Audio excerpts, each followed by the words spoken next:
하루를 마무리하며 하나님의 말씀과 함께 마음의 평안을 얻는 시간을 갖겠습니다. 오늘 우리가 함께 묵상할 주제는 참된 평안입니다. 편안한 자세로 앉거나 누우시고 깊게 숨을 들이마시고 내쉬어 보세요. 세상의 모든 소음과 걱정을 잠시 내려놓고 하나님께서 우리에게 주시는 참된 평안에 대해 함께 묵상해 보겠습니다. 평안이라는 단어를 들으면 어떤 생각이 드시나요? 조용한 호수의 잔잔한 물결, 따뜻한 햇살이 비치는 평화로운 들판, 아니면 사랑하는 가족들과 함께하는 편안한 시간이 떠오르실 수도 있겠습니다. 하지만 오늘 우리가 묵상할 평안은 이런 외적인 조건에 의존하지 않는 더욱 깊고 확실한 평안입니다. 바로 하나님께서 우리에게 주시는 참된 평안입니다. 세상은 우리에게 여러 가지 평안을 약속합니다. 돈이 많으면 평안할 것이라고, 건강하면 평안할 것이라고, 모든 일이 계획대로 되면 평안할 것이라고 말합니다. 하지만 정말 그럴까요? 아무리 많은 재물이 있어도 마음이 불안한 사람이 있습니다. 몸은 건강해도 영혼이 메마른 사람이 있습니다. 모든 일이 순조로워 보여도 마음 깊은 곳에서는 공허함을 느끼는 사람이 있습니다. 그것은 세상이 주는 평안이 일시적이고 조건적이기 때문입니다. 상황이 바뀌면 사라지는 평안, 외부 조건에 의존하는 평안은 진정한 평안이 아닙니다. 하지만 하나님께서 주시는 평안은 다릅니다. 그것은 상황과 관계없이 우리 마음 깊은 곳에서 솟아나는 평안입니다. 폭풍우가 몰아쳐도 흔들리지 않는 평안입니다. 오늘 밤 5개의 성경 말씀을 통해 이 참된 평안이 무엇인지, 어떻게 우리가 이 평안을 누릴 수 있는지 함께 알아보겠습니다. 요한복음 14장 27절, 평안을 너희에게 끼치노니 곧 나의 평안을 너희에게 주노라. 내가 너희에게 주는 것은 세상이 주는 것과 같지 아니하니라. 너희는 마음에 근심하지도 말고 두려워하지도 말라. 이 말씀은 예수님께서 십자가에 달리시기 전날 밤 제자들에게 하신 마지막 당부 중 하나입니다. 제자들의 마음이 얼마나 불안했을지 상상해 보세요. 그들이 따르던 선생님이 곧 떠나신다고 하십니다. 그들과 함께 지내며 모든 문제를 해결해 주시던 그분이 더 이상 함께 계시지 않는다고 하십니다. 제자들의 마음은 두려움과 근심으로 가득했을 것입니다. 바로 그런 제자들에게 예수님께서는 평안을 너희에게 끼치노니라고 말씀하셨습니다. 여기서 끼친다는 말은 유산으로 남긴다는 뜻입니다. 부모가 자녀에게 가장 소중한 것을 유산으로 남겨주듯이 예수님께서는 제자들에게 평안을 유산으로 남겨주신 것입니다. 그리고 이 유산은 오늘 우리에게도 동일하게 주어진 것입니다. 곧 나의 평안을 너희에게 주노라. 예수님께서 주시는 평안은 그분 자신의 평안입니다. 예수님은 어떤 분이셨습니까? 온 세상의 죄를 지시고도 평안하신 분, 십자가의 고통을 앞두고도 평안하신 분, 모든 인류의 구원을 위해 자신을 희생하시면서도 평안하신 분이었습니다. 그 평안이 우리에게 주어졌습니다. 예수님께서 가지셨던 그 완전한 평안, 어떤 상황에서도 흔들리지 않는 그 평안을 우리도 누릴 수 있습니다. 내가 너희에게 주는 것은 세상이 주는 것과 같지 아니하니라. 여기에 핵심이 있습니다. 예수님께서 주시는 평안은 세상이 주는 평안과 본질적으로 다릅니다. 세상이 주는 평안은 무엇입니까? 첫째, 조건적입니다. 모든 조건이 만족되어야 평안을 느낄 수 있습니다. 건강해야 하고, 경제적으로 여유로워야 하고, 인간관계가 좋아야 하고, 일이 잘 풀려야 평안합니다. 둘째, 일시적입니다. 상황이 바뀌면 금세 사라집니다. 어제까지 평안했던 마음이 하루아침에 불안으로 바뀔 수 있습니다. 셋째, 표면적입니다. 겉으로는 평안해 보이지만 마음 깊은 곳에 공허함과 불안은 여전히 남아 있습니다. 하지만 예수님께서 주시는 평안은 어떻습니까? 첫째, 무조건적입니다. 상황과 관계없이 주어지는 평안입니다. 병상에 누워 있어도, 경제적으로 어려워도, 인간관계에 문제가 있어도, 일이 뜻대로 되지 않아도 누릴 수 있는 평안입니다. 둘째, 영원합니다. 한 번 받은 이 평안은 영원히 우리와 함께합니다. 상황이 바뀐다고 해서 사라지지 않습니다. 셋째, 본질적입니다. 우리 존재의 가장 깊은 곳에서 솟아나는 평안입니다. 겉으로 드러나는 평안이 아니라 영혼 깊은 곳의 평안입니다. 이런 평안을 받은 우리에게 예수님께서는 말씀하십니다. 너희는 마음에 근심하지도 말고 두려워하지도 말라. 이것은 단순한 위로의 말이 아닙니다. 참된 평안을 주신 분의 확실한 명령입니다. 근심과 두려움은 우리를 괴롭히지만 문제를 해결해 주지는 못합니다. 오히려 우리의 판단력을 흐리게 하고 믿음을 약하게 만들고 건강을 해칩니다. 하지만 예수님의 평안을 받은 사람은 달라집니다. 여전히 어려운 상황은 있을 수 있지만 그 상황이 우리를 지배하지 못합니다. 우리는 그 상황 위에 서서 하나님의 관점으로 바라볼 수 있습니다. 잠시 여러분 자신을 돌아보세요. 지금 여러분의 마음은 어떠십니까? 근심과 두려움으로 무거우십니까? 내일 일이 걱정되십니까? 해결되지 않는 문제 때문에 마음이 답답하십니까? 그렇다면 지금 이 순간 예수님의 평안을 받아들이시기 바랍니다. 그 평안은 이미 여러분에게 유산으로 주어진 것입니다. 다만 여러분이 그것을 받아들이고 누리기만 하면 됩니다. 마음속으로 이렇게 고백해 보세요. 예수님, 제가 세상의 평안을 추구하며 헛된 곳에서 평안을 찾으려 했습니다. 이제 주님께서 주시는 참된 평안을 받습니다. 주님의 평안이 제 마음과 생각을 다스려 주세요. 어떤 상황에서도 흔들리지 않는 주님의 평안을 누리게 하소서. 깊게 숨을 들이마시고 천천히 내쉬세요. 예수님의 평안이 여러분의 마음에 흘러들어가는 것을 느껴보세요. 그 평안이 여러분의 모든 근심과 두려움을 몰아내는 것을 경험해 보세요. 예수님의 평안은 지금 이 순간 여러분과 함께 있습니다. 그것을 믿고 받아들이세요. 빌립보서 4장 6절에서 7절 말씀. 아무것도 염려하지 말고 다만 모든 일에 기도와 간구로 너희 구할 것을 감사함으로 하나님께 아뢰라. 그리하면 모든 지각에 뛰어난 하나님의 평강이 그리스도 예수 안에서 너희 마음과 생각을 지키시리라. 사도 바울이 빌립보 교회 성도들에게 전한 이 말씀은 평안을 얻는 구체적인 방법을 제시해 줍니다. 바울은 이 편지를 로마의 감옥에서 썼습니다. 언제 처형당할지 모르는 절망적인 상황에서 쓴 편지입니다. 그런데 놀랍게도 이 편지는 기쁨과 평안으로 가득합니다. 기뻐하라, 평안하라는 말이 계속 나옵니다. 어떻게 그런 상황에서 그런 마음을 가질 수 있었을까요? 오늘 본문이 그 비결을 보여줍니다. 아무것도 염려하지 말고. 바울의 첫 번째 조언은 매우 직설적입니다.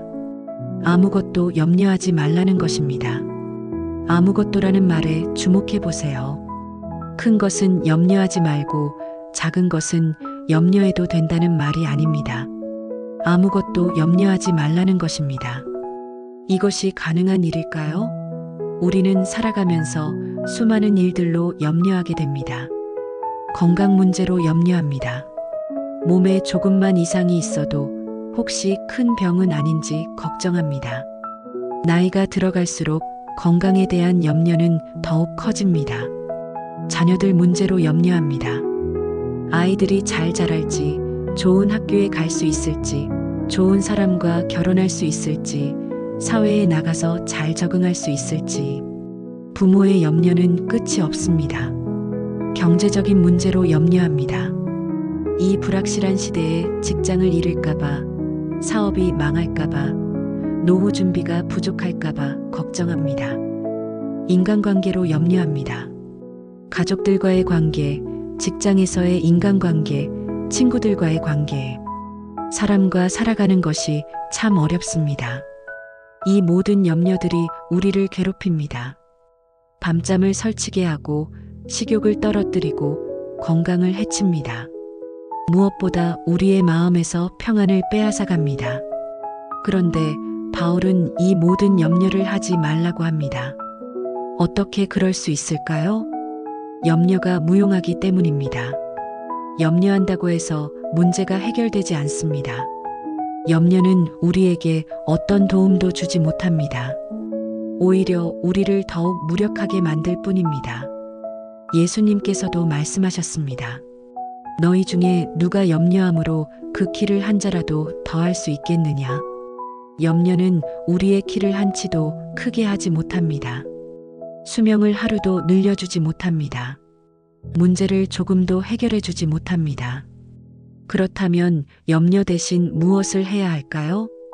다만 모든 일에 기도와 간구로 너희 구할 것을 감사함으로 하나님께 아뢰라. 바울의 해답은 기도입니다. 염려하는 대신 기도하라는 것입니다. 기도는 염려와 정반대입니다. 염려는 문제에 집중하지만 기도는 하나님께 집중합니다. 염려는 우리를 무력감에 빠뜨리지만 기도는 우리를 하나님의 능력과 연결시켜 줍니다. 염려는 우리를 혼자 있게 하지만 기도는 우리를 하나님과 함께 있게 합니다. 모든 일에 기도와 간구로 작은 일부터 큰 일까지, 개인적인 일부터 공적인 일까지 모든 일을 하나님께 아뢰라는 것입니다. 하나님께는 작은 일이란 없습니다. 우리에게 염려가 되는 모든 일이 하나님께는 중요한 일입니다. 부모가 아이의 작은 상처에도 관심을 갖듯이 하나님도 우리의 작은 걱정에도 귀를 기울여 주십니다. 기도와 간구로, 기도는 일반적인 기도를, 간구는 구체적인 요청을 의미합니다. 우리는 하나님께 일반적으로 도움을 구할 수도 있고 구체적으로 무엇인가를 요청할 수도 있습니다. 하나님은 우리의 모든 기도를 들어주십니다. 너희 구할 것을 감사함으로 하나님께 아뢰라. 여기서 중요한 것은 감사함으로라는 부분입니다. 아직 응답받지 못했어도 감사하라는 것입니다. 무엇을 감사해야 할까요? 첫째, 우리의 기도를 들어주시는 하나님께 감사해야 합니다. 이 광대한 우주의 창조주이신 하나님께서 우리의 기도에 귀를 기울여 주신다는 것 자체가 감사한 일입니다. 둘째, 우리를 사랑하시는 하나님께 감사해야 합니다. 하나님은 우리를 사랑하시기 때문에 우리에게 가장 좋은 것을 주시려고 합니다. 때로는 우리가 원하는 것을 주시지 않을 수도 있지만 그것은 더 좋은 것을 주시기 위함입니다. 셋째, 하나님의 지혜에 감사해야 합니다. 우리는 제한적인 지혜를 가지고 있지만 하나님은 무한한 지혜를 가지고 계십니다. 하나님께서 가장 좋은 때에 가장 좋은 방법으로 응답해 주실 것을 믿고 감사해야 합니다. 이렇게 감사함으로 기도할 때 어떤 일이 일어날까요? 그리하면 모든 지각에 뛰어난 하나님의 평강이 그리스도 예수 안에서 너희 마음과 생각을 지키시리라. 하나님의 평강이 우리를 지켜주십니다. 모든 지각에 뛰어난이라는 표현은 우리의 이해를 초월한다는 뜻입니다. 우리가 이해할 수 없을 정도로 놀라운 평안이라는 것입니다. 상식적으로 생각해 보면 문제가 해결되지 않았는데 어떻게 평안할 수 있을까요? 여전히 어려운 상황인데 어떻게 마음이 편안할 수 있을까요? 하지만 하나님의 평강은 우리의 이해를 뛰어넘습니다. 문제가 해결되지 않아도 평안하고 상황이 바뀌지 않아도 마음이 편안합니다. 이것이 바로 모든 지각에 뛰어난 하나님의 평강입니다. 그리스도 예수 안에서 너희 마음과 생각을 지키시리라.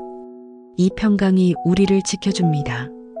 마치 든든한 요새가 성을 지키듯이 하나님의 평강이 우리의 마음과 생각을 보호해 줍니다. 염려와 두려움이 우리를 공격해와도 하나님의 평강이 우리를 지켜주십니다.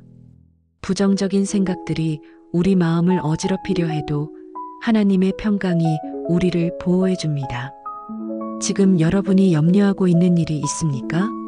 그것이 무엇이든 상관없습니다. 건강 문제든, 경제 문제든, 인간관계 문제든, 자녀 문제든, 그 모든 것을 하나님께 아뢰세요. 구체적으로 기도해 보세요. 하나님, 제가 이런 일로 염려하고 있습니다. 이 문제를 하나님께 맡깁니다. 하나님께서 가장 좋은 방법으로 해결해 주실 줄 믿습니다. 그리고 감사하세요. 하나님, 제 기도를 들어주심에 감사합니다. 저를 사랑하심에 감사합니다. 가장 좋은 때에 가장 좋은 방법으로 응답해 주실 줄 믿고 감사합니다. 이렇게 기도할 때 하나님의 놀라운 평강이 여러분의 마음과 생각을 지켜줄 것입니다. 염려는 사라지고 평안이 찾아올 것입니다. 바울이 감옥에서도 평안할 수 있었던 비결이 바로 이것입니다. 그는 모든 것을 하나님께 맡겼습니다. 그리고 감사함으로 기도했습니다. 그 결과 모든 지각에 뛰어난 하나님의 평강이 그를 지켜주었습니다. 이 시간 여러분도 바울과 같은 평강을 경험하시기 바랍니다. 모든 염려를 하나님께 맡기고 감사함으로 기도하세요. 그러면 하나님의 놀라운 평강이 여러분과 함께할 것입니다. 이사야 26장 3절 말씀입니다. 주께서 심지가 견고한 자를 평강에 평강으로 지키시리니 이는 그가 주를 의뢰함이니이다. 선지자 이사야가 전한 이 말씀은 평안의 비결을 한 문장으로 요약해 줍니다. 심지가 견고한 자. 여기서 심지는 마음, 의지, 결심을 의미합니다. 견고하다는 것은 흔들리지 않는다는 뜻입니다. 심지가 견고한 자는 마음이 흔들리지 않는 사람입니다. 그런데 무엇에 대해 마음이 견고해야 할까요? 자신의 능력에 대해서일까요? 자신의 지혜에 대해서일까요? 자신의 경험에 대해서일까요? 아닙니다. 본문 끝부분에 그 답이 나와 있습니다. 이는 그가 주를 의뢰함이니이다. 심지가 견고한 자는 하나님을 의뢰하는 데 있어서 견고한 자입니다. 하나님을 신뢰하는 일에 있어서 흔들리지 않는 자입니다. 의뢰한다는 것은 완전히 맡긴다는 뜻입니다. 반쯤 맡기는 것이 아니라 전적으로 의지한다는 것입니다. 내 힘으로는 안 되지만 하나님께서는 하실 수 있다고 믿고 맡기는 것입니다. 의뢰하는 것과 포기하는 것은 다릅니다. 포기는 절망이지만 의뢰는 희망입니다. 포기는 손을 놓는 것이지만 의뢰는 더 큰 손에 맡기는 것입니다. 의뢰하는 것과 게으름도 다릅니다. 의뢰한다고 해서 아무것도 하지 않는 것이 아닙니다. 할 수 있는 최선을 다하되 결과는 하나님께 맡기는 것입니다. 어린아이가 아버지를 의뢰하는 모습을 생각해 보세요. 아이는 아버지가 자신을 돌봐줄 것을 의심하지 않습니다. 내일 무엇을 먹을지, 어디서 잘지 걱정하지 않습니다. 아버지가 모든 것을 준비해 주실 것을 믿기 때문입니다. 그런 단순한 믿음으로 하나님을 의뢰할 때 우리의 심지는 견고해집니다. 상황이 어떻게 바뀌어도 사람들이 무엇이라고 해도 하나님을 향한 우리의 믿음은 흔들리지 않습니다. 세상에는 우리의 믿음을 흔들려고 하는 것들이 많이 있습니다. 어려운 상황이 우리의 믿음을 시험합니다. 정말 하나님이 살아계시다면 왜 이런 일이 일어나는가? 정말 하나님이 나를 사랑하신다면 왜 이런 고통을 허락하시는가? 이런 의문들이 우리 마음에 찾아옵니다. 사람들의 말이 우리의 믿음을 흔들어 놓으려고 합니다. 하나님께 기도한다고 뭐가 달라져? 현실을 봐. 종교는 약한 사람들의 위안거리야. 이런 말들이 우리의 귀에 들려옵니다. 우리 자신의 생각도 우리를 흔들어 놓으려고 합니다. 내가 너무 순진한 건 아닐까? 하나님께 의지하지 말고 내 힘으로 살아야 하는 건 아닐까? 다른 사람들처럼 현실적으로 생각해야 하는 건 아닐까? 하지만 심지가 견고한 사람은 이런 것들에 흔들리지 않습니다. 하나님을 의뢰하는 일에 있어서만큼은 확고부동합니다. 왜냐하면 그들은 하나님이 어떤 분이신지를 알기 때문입니다. 하나님은 살아계시고 전능하시고 사랑이 많으시고 신실하신 분입니다.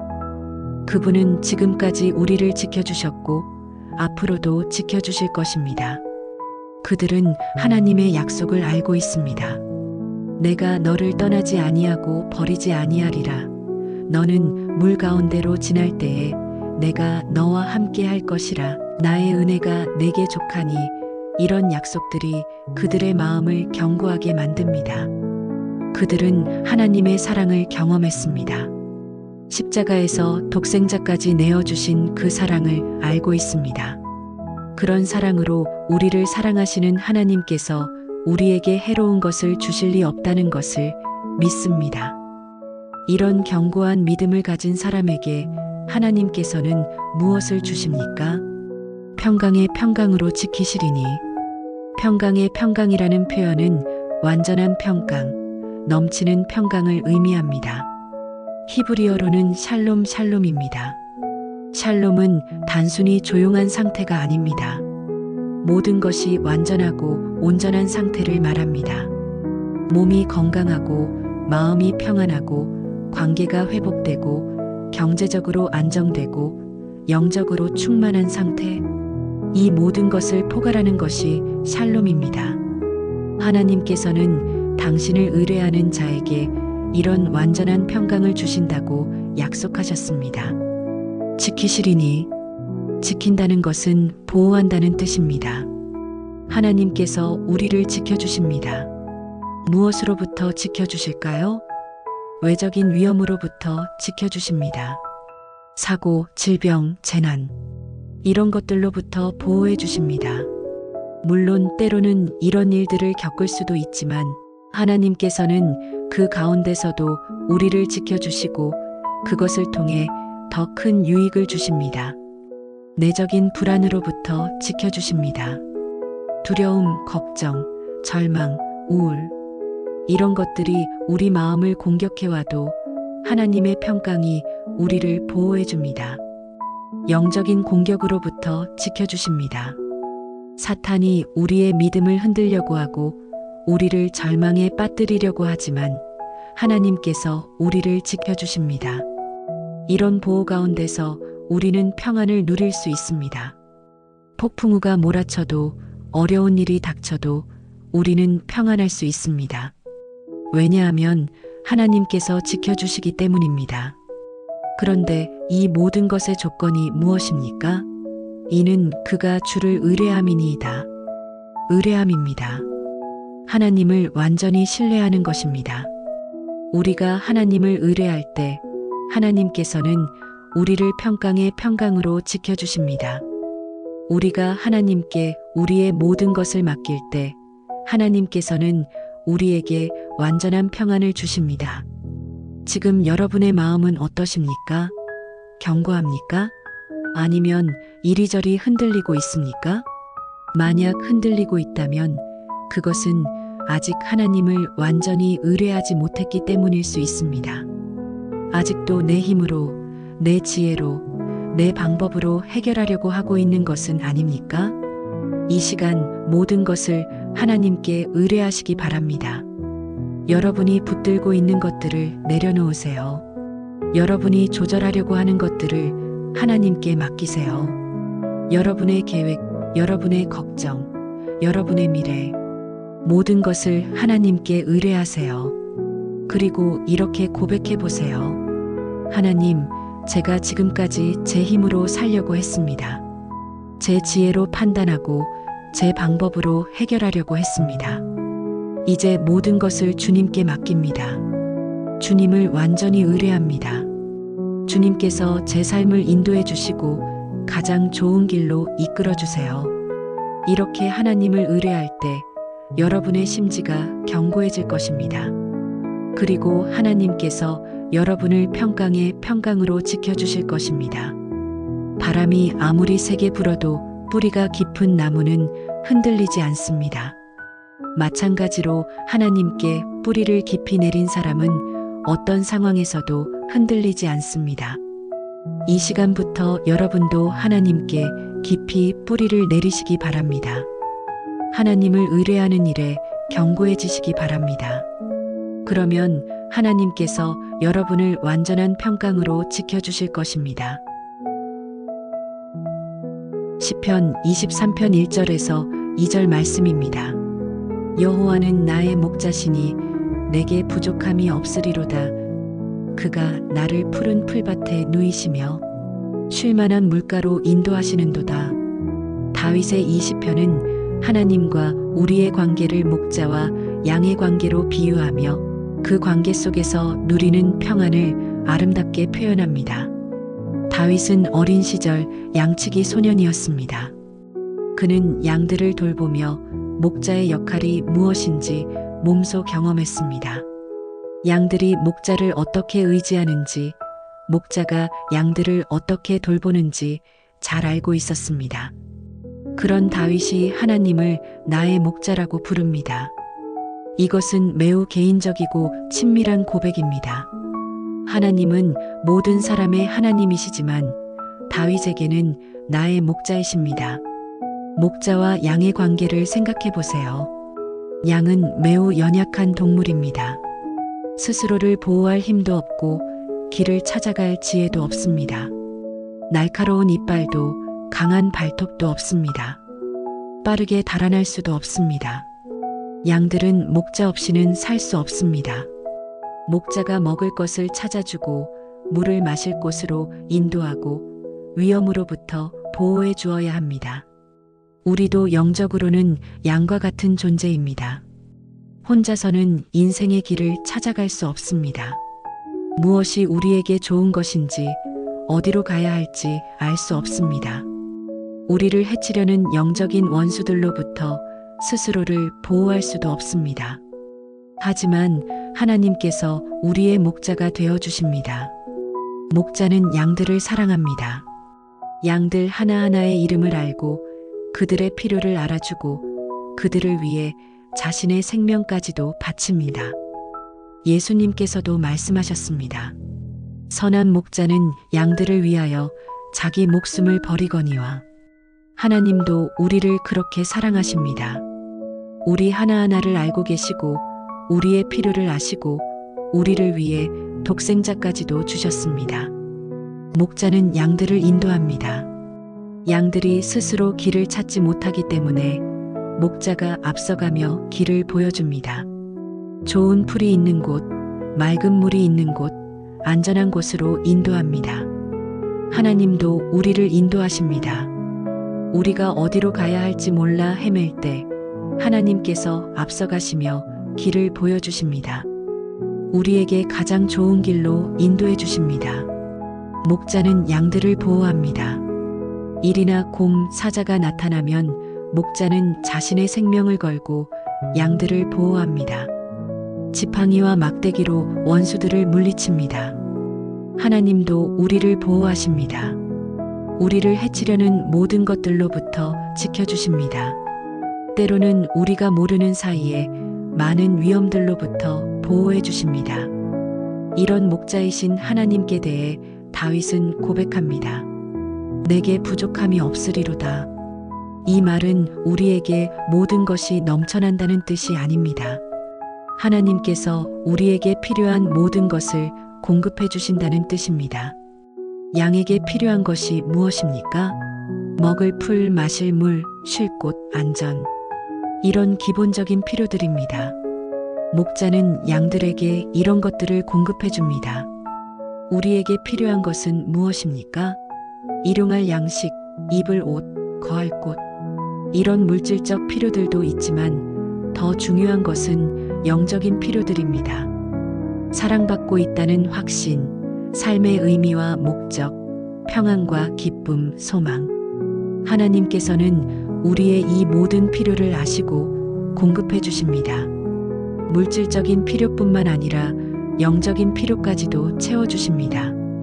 그가 나를 푸른 풀밭에 누이시며 푸른 풀밭은 양들에게 최고의 환경입니다. 신선한 풀이 가득한 곳, 영양이 풍부한 곳입니다.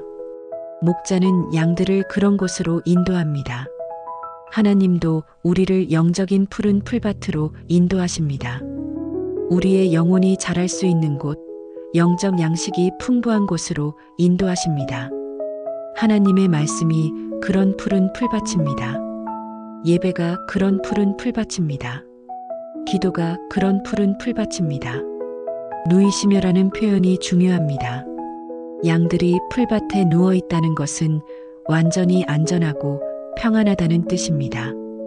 위험이 있다면 양들은 누울 수 없습니다. 언제든 도망갈 준비를 하고 있어야 합니다. 하지만 목자가 지켜주고 있기 때문에 양들은 편안히 누워서 풀을 뜯을 수 있습니다. 하나님께서 우리를 지켜주시기 때문에 우리도 편안히 쉴 수 있습니다.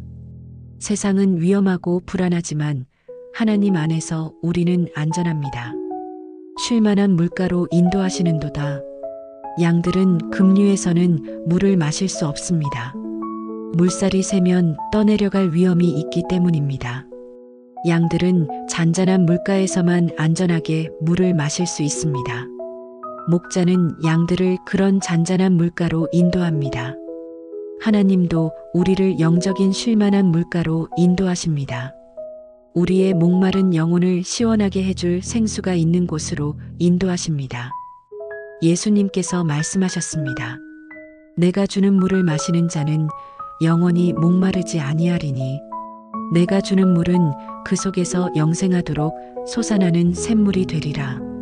하나님께서는 우리를 그런 생수가 있는 곳으로 인도하십니다. 이 모든 것이 우리에게 어떤 평안을 줍니까?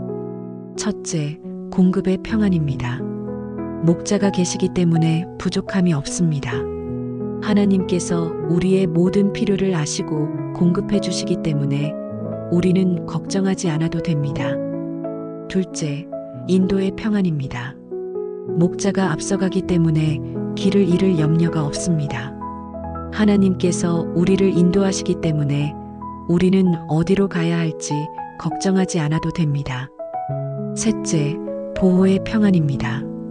목자가 지켜주기 때문에 안전합니다. 하나님께서 우리를 보호하시기 때문에 우리는 두려워하지 않아도 됩니다. 넷째, 사랑의 평안입니다.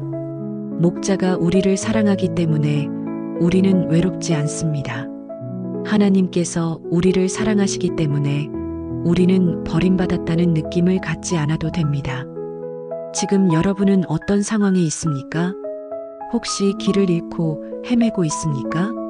좋으신 목자이신 하나님께서 여러분을 올바른 길로 인도해 주실 것입니다. 혹시 부족함을 느끼고 있습니까? 하나님께서 여러분의 모든 필요를 아시고 공급해 주실 것입니다. 혹시 위험을 느끼고 있습니까? 하나님께서 여러분을 보호해 주실 것입니다. 혹시 외롭고 버림받은 느낌이 듭니까? 하나님께서 여러분을 사랑하시고 함께 계십니다. 오늘 밤 다윗처럼 고백해 보세요. 여호와는 나의 목자시니 내게 부족함이 없으리로다. 이 고백을 마음에 새기고 좋으신 목자이신 하나님을 신뢰하세요. 그러면 하나님께서 여러분을 푸른 풀밭에 누이시고 쉴 만한 물가로 인도하실 것입니다. 양이 목자를 신뢰하듯 우리도 하나님을 신뢰할 때 참된 평안을 누릴 수 있습니다. 마태복음 11장 28절에서 30절 말씀입니다. 수고하고 무거운 짐진 자들아 다 내게로 오라. 내가 너희를 쉬게 하리라. 나는 마음이 온유하고 겸손하니 나의 멍에를 메고 나에게 배우라. 그리하면 너희 마음이 쉼을 얻으리니 이는 나의 멍에는 쉽고 나의 짐은 가벼움이니라. 이 말씀은 예수님께서 직접 하신 초대의 말씀입니다. 이 초대는 오늘도 우리에게 울려 퍼집니다. 수고하고 무거운 짐 진 자들아. 예수님께서는 먼저 이 말씀을 들어야 할 사람들을 정의해 주십니다. 수고하고 무거운 짐 진 자들입니다. 이 말을 듣고 계시는 모든 분들이 여기에 해당될 것입니다. 살아간다는 것 자체가 수고입니다. 아침에 일어나서 밤에 잠들 때까지 우리는 끊임없이 무언가를 해야 합니다. 일해야 하고, 공부해야 하고, 가정을 돌봐야 하고, 사람들과 관계를 맺어야 합니다. 그리고 그 과정에서 우리는 많은 짐을 지게 됩니다. 책임의 짐이 있습니다. 가장으로서의 책임, 부모로서의 책임, 직장인으로서의 책임, 자녀로서의 책임. 이런 책임들이 우리의 어깨를 무겁게 합니다. 걱정의 짐이 있습니다. 건강 걱정, 경제 걱정, 자녀 걱정, 미래 걱정. 이런 걱정들이 우리의 마음을 무겁게 합니다. 상처의 짐이 있습니다. 과거에 받은 상처들, 실패의 아픔, 배신의 상처, 거절의 상처. 이런 것들이 우리의 영혼을 무겁게 합니다. 죄책감의 짐이 있습니다.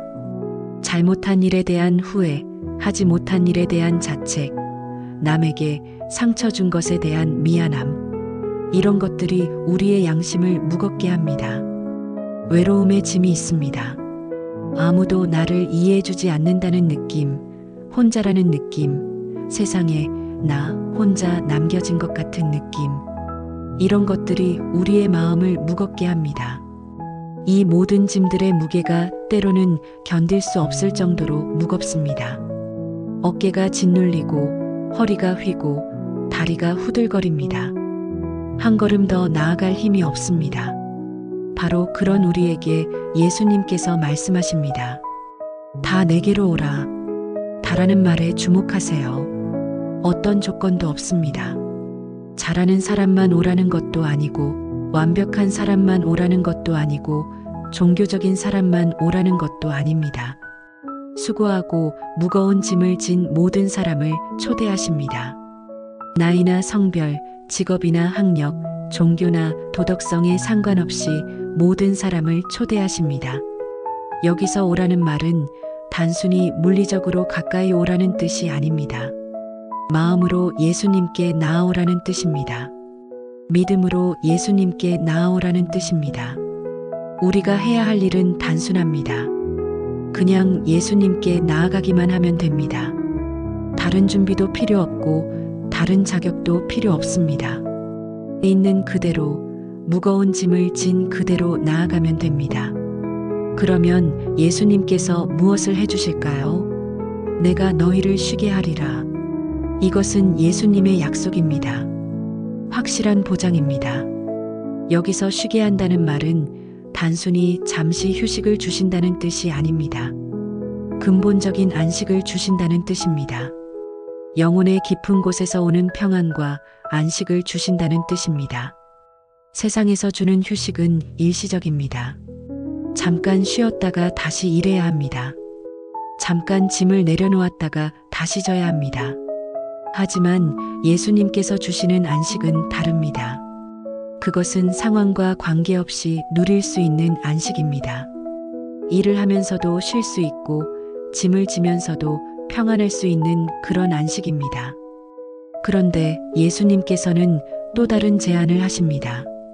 나는 마음이 온유하고 겸손하니 나의 멍에를 메고 나에게 배우라. 예수님께서 우리에게 멍에를 메라고 하십니다. 이상하지 않습니까? 무거운 짐을 벗겨주시겠다고 하시더니 이제는 멍에를 메라고 하십니다. 멍에는 소나 말이 메는 도구입니다. 보통 2마리의 소가 함께 멍에를 메고 밭을 갑니다. 예수님의 멍에를 맨다는 것은 예수님과 함께 멍에를 맨다는 뜻입니다. 예수님과 함께 인생의 길을 걸어간다는 뜻입니다. 혼자 가는 길이 아닙니다.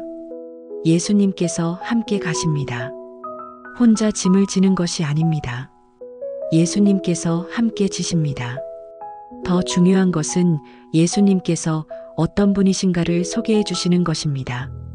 나는 마음이 온유하고 겸손하니. 온유함은 부드러움입니다. 예수님은 거칠지 않으십니다. 우리를 다그치거나 재촉하지 않으십니다. 우리의 연약함을 이해하시고 우리의 속도에 맞춰주십니다. 겸손함은 낮아지심입니다. 예수님은 높은 곳에서 우리를 내려다보며 명령하시는 분이 아닙니다. 우리와 함께 계시며 우리의 수준에 맞춰주시는 분입니다. 하나님의 아들이신 예수님께서 우리 같은 연약한 인간과 함께 멍에를 메시겠다고 하십니다. 이것이 얼마나 놀라운 은혜입니까? 우리는 예수님께 배워야 합니다. 그분의 온유함을 배우고, 그분의 겸손함을 배우고, 그분의 사랑을 배우고, 그분의 인내를 배워야 합니다. 그럴 때 어떤 일이 일어날까요? 그리하면 너희 마음이 쉼을 얻으리니. 마음이 쉼을 얻는다고 하셨습니다. 우리 마음의 쉼, 이것이 우리에게 가장 필요한 것입니다. 몸이 피곤한 것은 잠을 자면 회복됩니다. 하지만 마음이 피곤한 것은 잠을 잔다고 해서 회복되지 않습니다. 마음이 쉼을 얻는다는 것은 무엇입니까? 첫째, 불안이 사라지는 것입니다. 예수님과 함께하기 때문에 두려워할 것이 없습니다. 예수님께서 모든 것을 책임져 주시기 때문입니다. 둘째, 외로움이 사라지는 것입니다. 예수님께서 항상 함께 계시기 때문에 혼자가 아닙니다. 세상 모든 사람이 등을 돌려도 예수님은 우리와 함께 계십니다. 셋째, 무력감이 사라지는 것입니다. 내 힘으로는 안 되지만 예수님의 힘으로 할 수 있습니다. 예수님께서 능력을 주시기 때문입니다. 넷째, 절망이 사라지는 것입니다. 아무리 어려운 상황이어도 예수님께는 해결하지 못할 문제가 없습니다. 예수님께서 길을 열어주실 것입니다. 다섯째, 죄책감이 사라지는 것입니다. 예수님께서 우리의 모든 죄를 용서해 주시고 의롭다고 선언해 주시기 때문입니다. 그런데 왜 예수님의 멍에는 쉽고 가벼울까요? 이는 나의 멍에는 쉽고 나의 짐은 가벼움이니라. 첫째, 예수님께서 함께 지시기 때문입니다. 혼자 지는 짐이 아니라 함께 지는 짐이기 때문에 가볍습니다. 더 정확히 말하면 예수님께서 더 무거운 부분을 지시고 우리는 가벼운 부분을 지게 됩니다. 둘째, 사랑의 동기가 있기 때문입니다. 억지로 하는 일은 무겁지만 사랑으로 하는 일은 가볍습니다. 우리가 예수님을 사랑하기 때문에 그분을 위해 하는 일은 기쁨이 됩니다. 셋째, 의미가 있기 때문입니다. 무의미한 일은 아무리 작은 일이라도 무겁게 느껴집니다. 하지만 의미 있는 일은 아무리 큰 일이라도 가볍게 느껴집니다. 예수님과 함께하는 삶은 의미로 가득합니다. 넷째, 소망이 있기 때문입니다. 끝이 보이지 않는 일은 무겁습니다. 하지만 끝이 보이고 상급이 기다리고 있는 일은 가볍습니다. 우리에게는 천국이라는 영원한 소망이 있습니다. 다섯째, 능력이 공급되기 때문입니다. 내 힘으로 하면 무겁지만 하나님의 능력으로 하면 가볍습니다. 내게 능력 주시는 자 안에서 내가 모든 것을 할 수 있느니라. 지금 여러분은 어떤 짐을 지고 계십니까? 가정의 짐입니까? 자녀를 키우는 짐, 부모를 모시는 짐, 가족을 부양하는 짐. 이런 짐들이 때로는 너무 무겁게 느껴집니다. 일의 짐입니까? 직장에서의 스트레스, 사업의 부담, 학업의 압박. 이런 것들이 우리를 짓누릅니다. 관계의 짐입니까? 어려운 사람들과 지내야 하는 부담, 오해와 갈등으로 인한 고통, 외로움과 소외감. 이런 것들이 우리를 힘들게 합니다. 건강의 짐입니까? 질병으로 인한 고통, 노화로 인한 불편함, 죽음에 대한 두려움. 이런 것들이 우리를 괴롭힙니다. 경제적인 짐입니까? 생활비 걱정, 자녀 교육비 부담, 노후 준비의 압박. 이런 것들이 우리를 불안하게 합니다. 어떤 짐이든 상관없습니다. 예수님께서는 모든 종류의 짐을 아시고 모든 종류의 수고를 이해하십니다. 오늘 밤 예수님의 초대에 응답하시기 바랍니다. 여러분이 지고 있는 무거운 짐들을 예수님 앞에 내려놓으세요. 혼자 지려고 하지 말고 예수님과 함께 지려고 하세요. 예수님은 우리를 판단하시거나 정죄하시지 않습니다. 온유하고 겸손한 마음으로 우리를 받아주십니다. 우리의 연약함을 이해하시고 우리의 실패를 용서해 주십니다.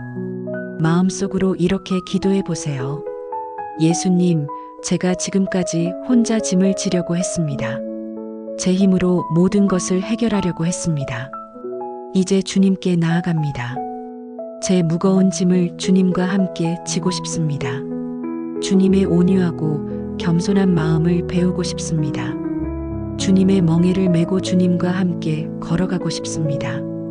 이렇게 기도할 때 예수님께서 여러분에게 참된 안식을 주실 것입니다. 여러분의 마음이 쉼을 얻을 것입니다. 예수님의 멍에는 정말 쉽고 가볍습니다. 그것을 경험해 보시기 바랍니다.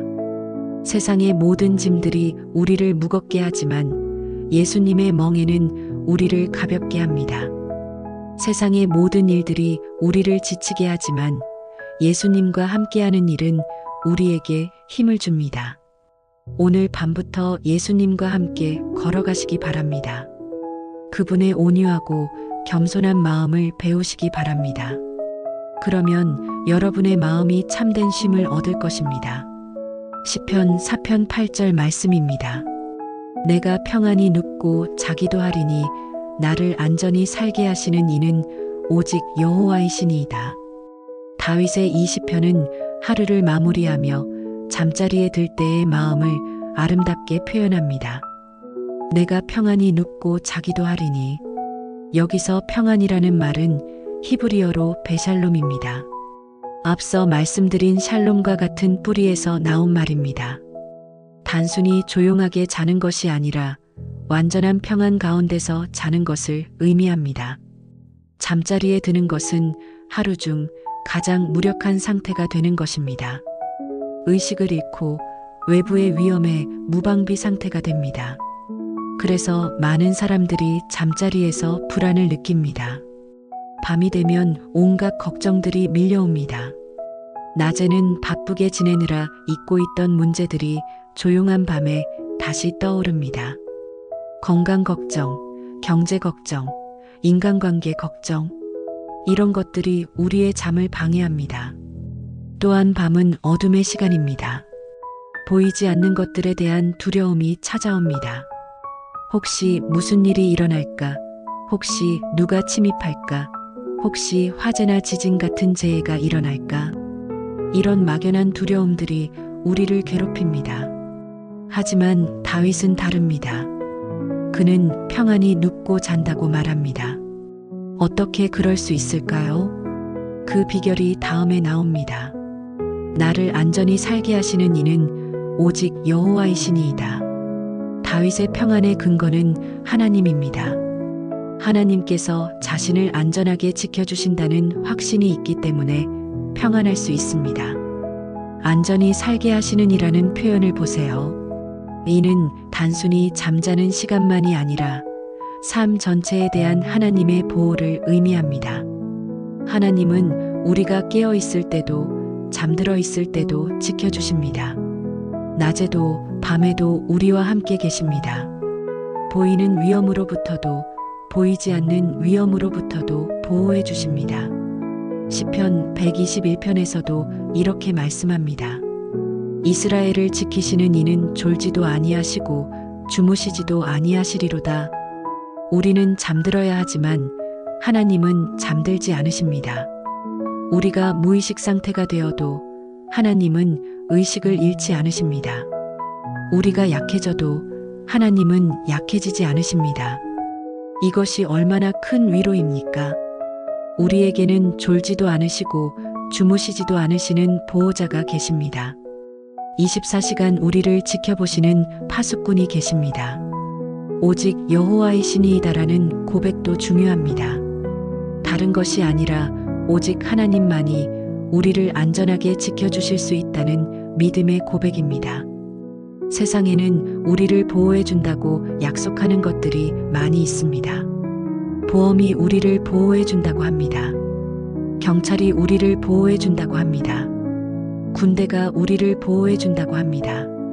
의학이 우리를 보호해 준다고 합니다. 물론 이런 것들도 하나님께서 주신 선한 제도들입니다. 감사하게 활용해야 합니다. 하지만 이런 것들이 완전한 보장을 해줄 수는 없습니다. 보험이 있어도 사고는 날 수 있습니다. 경찰이 있어도 범죄는 일어날 수 있습니다. 군대가 있어도 전쟁은 일어날 수 있습니다. 의학이 발달해도 질병은 생길 수 있습니다. 하지만 하나님의 보호는 완전합니다. 하나님은 전능하시기 때문에 못하시는 일이 없습니다. 하나님은 전지하시기 때문에 모르시는 일이 없습니다. 하나님은 무소부재하시기 때문에 계시지 않은 곳이 없습니다. 그리고 무엇보다 하나님은 우리를 사랑하십니다. 우리를 지키시는 것이 의무가 아니라 사랑입니다. 부모가 자녀를 보호하듯 하나님은 사랑으로 우리를 보호하십니다. 다윗이 이런 확신을 가질 수 있었던 것은 경험 때문이었습니다. 그는 실제로 하나님의 보호를 경험했습니다. 어린 시절 양을 지킬 때 사자와 곰이 나타났을 때도 하나님께서 지켜주셨습니다. 골리앗과 싸울 때도 하나님께서 승리하게 해주셨습니다. 사울에게 쫓겨다닐 때도 하나님께서 보호해 주셨습니다. 이런 경험들이 쌓여서 다윗은 확신할 수 있었습니다. 나를 안전히 살게 하시는 이는 오직 여호와이시니이다. 우리도 돌아보면 하나님의 보호하심을 경험한 일들이 많이 있을 것입니다. 큰 사고를 면한 일, 위험한 상황에서 벗어난 일, 병에서 회복된 일, 이런 일들이 우연이 아닙니다. 하나님의 보호하심이었습니다. 그런데 혹시 나는 아직 그런 경험이 없는데 라고 생각하시는 분이 계실지 모르겠습니다. 하지만 잘 생각해 보세요. 지금까지 살아온 것 자체가 하나님의 보호하심입니다. 매일 무수한 위험 가능성이 있지만 우리는 안전하게 살고 있습니다. 매일 수많은 사고가 일어나지만 우리는 그 사고들을 피하고 있습니다. 이것이 하나님의 보호하심입니다. 이 시간 여러분이 침대나 소파에 편안히 누워 이 묵상을 듣고 있는 것도 하나님의 보호하심 때문입니다. 평안한 마음으로 하루를 마무리할 수 있는 것도 하나님의 은혜입니다. 오늘 하루를 돌아보세요. 아침에 일어나서 지금까지 얼마나 많은 하나님의 보호를 받았는지 생각해 보세요. 큰 것부터 작은 것까지, 보이는 것부터 보이지 않는 것까지 수없이 많은 보호를 받았을 것입니다. 그 하나님께서 내일도 앞으로도 계속 우리를 보호해 주실 것입니다. 마음속으로 이렇게 고백해 보세요. 하나님, 지금까지 저를 안전하게 지켜주셔서 감사합니다. 제가 모르는 사이에도 수많은 위험으로부터 보호해 주셨을 줄 믿습니다. 이제 편안히 쉴 수 있게 해주셔서 감사합니다. 잠들어 있는 동안에도 저를 지켜주세요. 내일도 하나님의 보호하심 가운데 하루를 시작할 수 있게 해주세요. 이런 믿음과 고백을 가지고 잠자리에 들 때 우리는 다윗처럼 평안히 눕고 잘 수 있습니다. 걱정하지 마세요. 하나님께서 지켜주고 계십니다. 두려워하지 마세요. 하나님께서 함께 계십니다. 불안해하지 마세요. 하나님께서 보호해주고 계십니다. 오직 여호와만이 우리를 안전히 살게 하실 수 있습니다. 그분을 신뢰하고 평안히 쉬시기 바랍니다. 시편 46편 10절 말씀입니다. 이르시되 너희는 가만히 있어 내가 하나님 됨을 알라. 내가 문나라 중에서 높임을 받으리라. 내가 세상 중에서 높임을 받으리라 하시도다.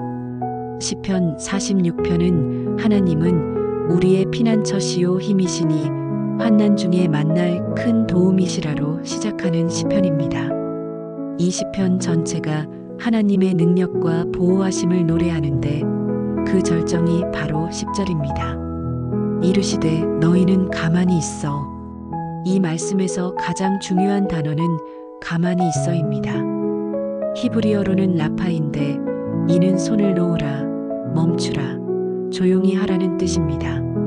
우리는 항상 무언가를 하려고 합니다.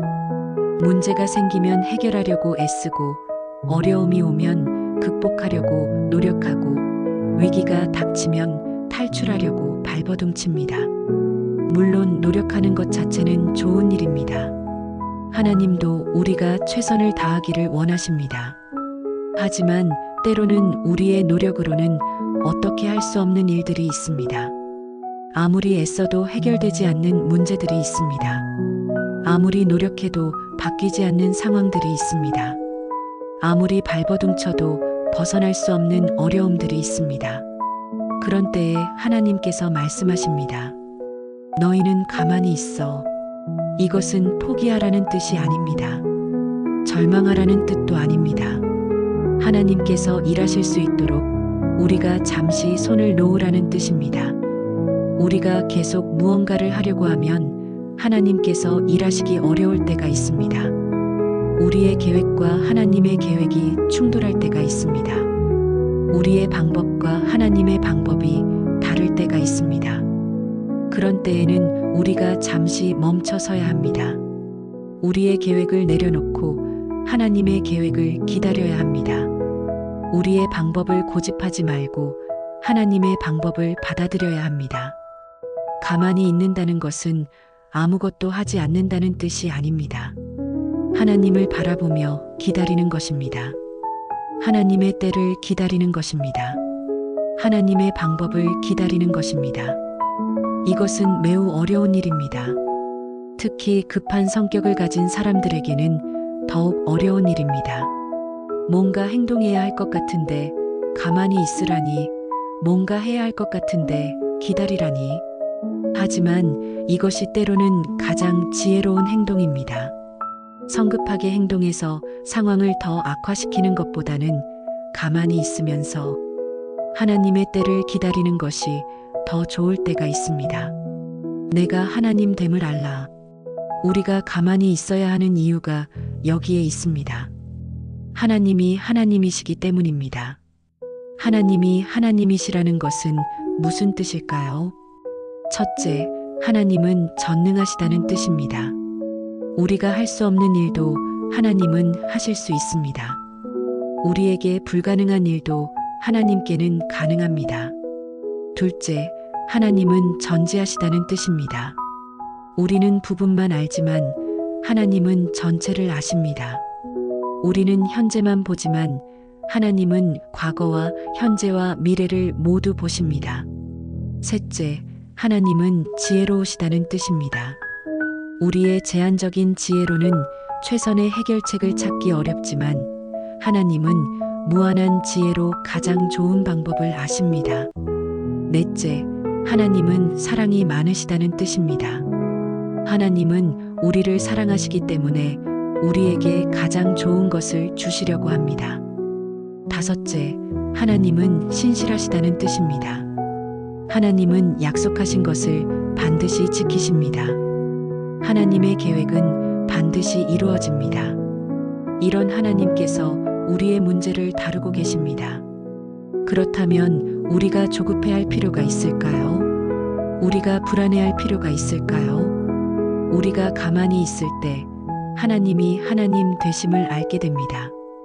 우리가 손을 놓을 때 하나님의 손길을 보게 됩니다.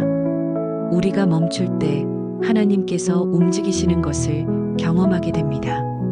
내가 문나라 중에서 높임을 받으리라. 내가 세상 중에서 높임을 받으리라.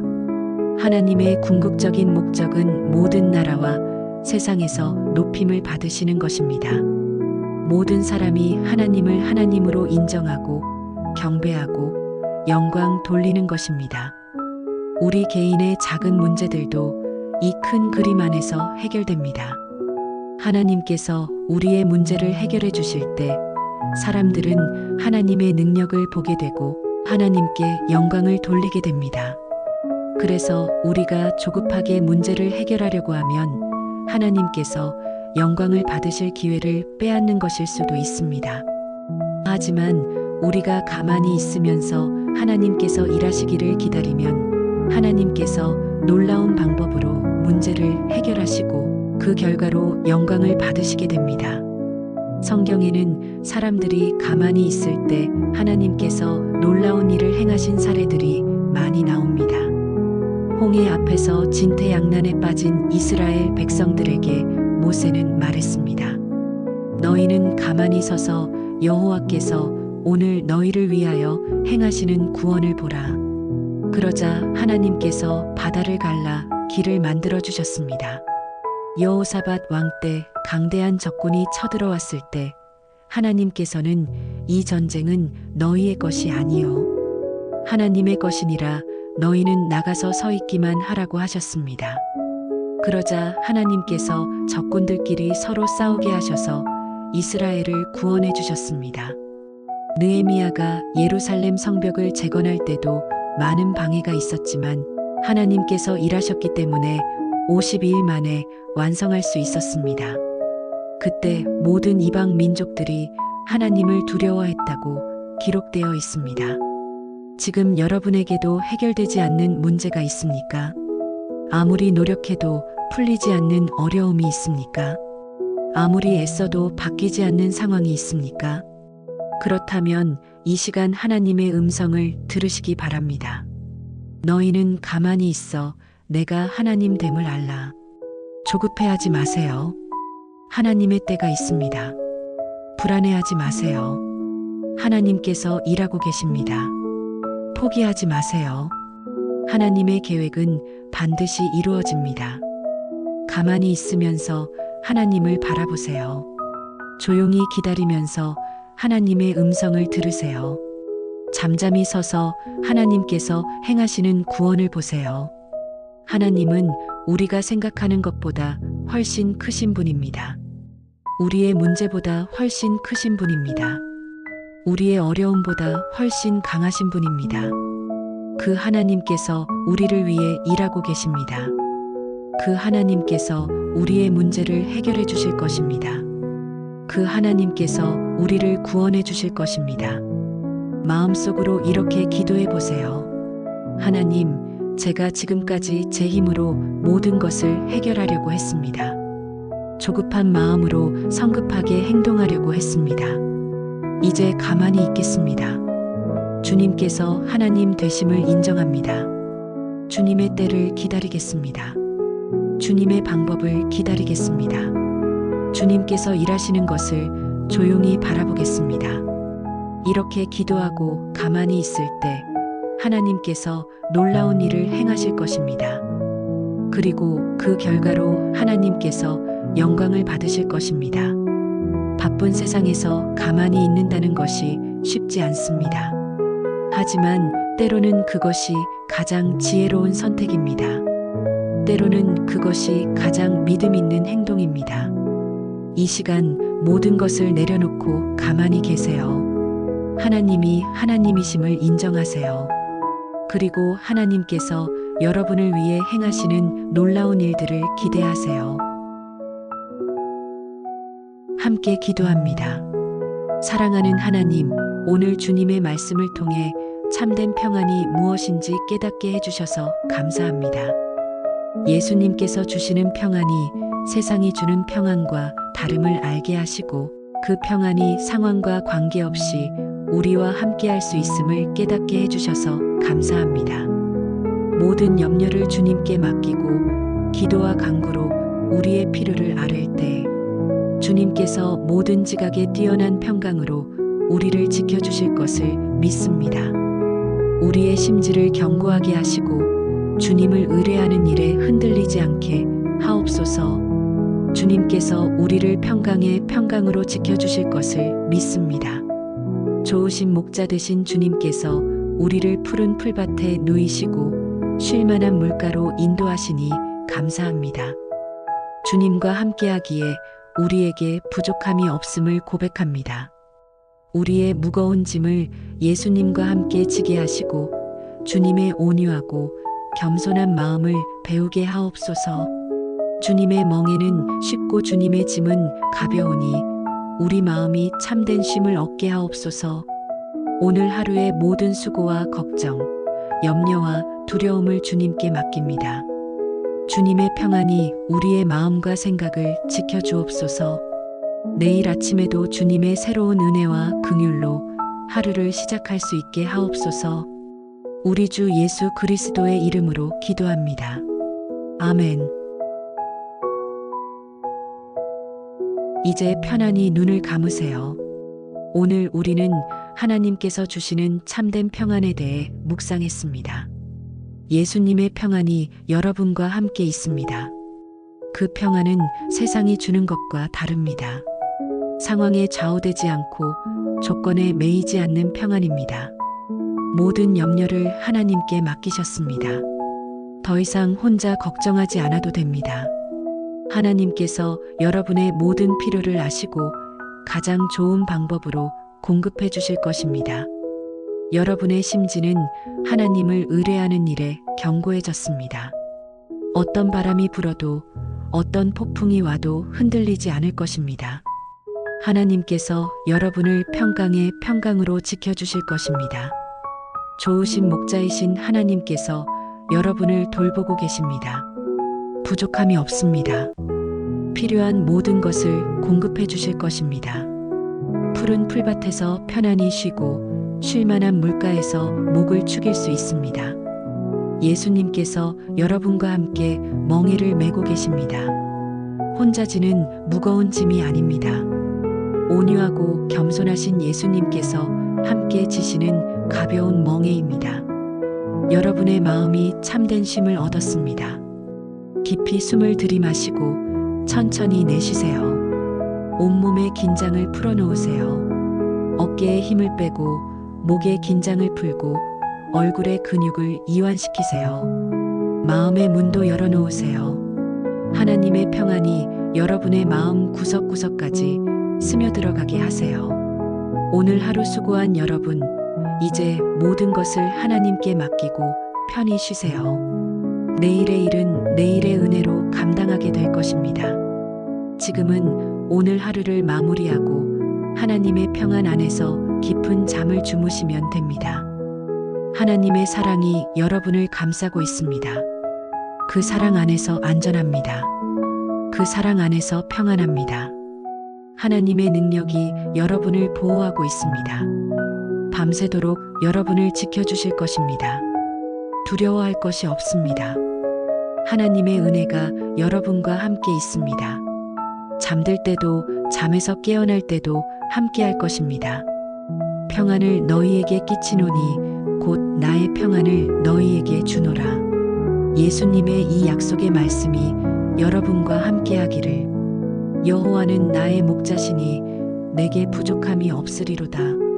다윗의 이 믿음의 고백이 여러분의 고백이 되기를. 수고하고 무거운 짐진 자들아 다 내게로 오라.